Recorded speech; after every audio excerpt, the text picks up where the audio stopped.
ఏ స్నేహము కావాలని ఇన్నాళ్ళుగా తెలియలేదు.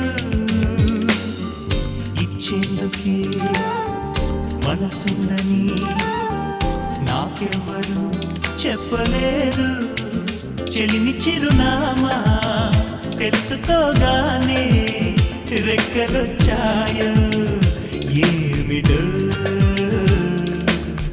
ఎటో వెళ్ళిపోయింది మనసు, ఇలా ఒంటరైంది వయస్సు. ఓ చల్లగాలే అచుకి తీసి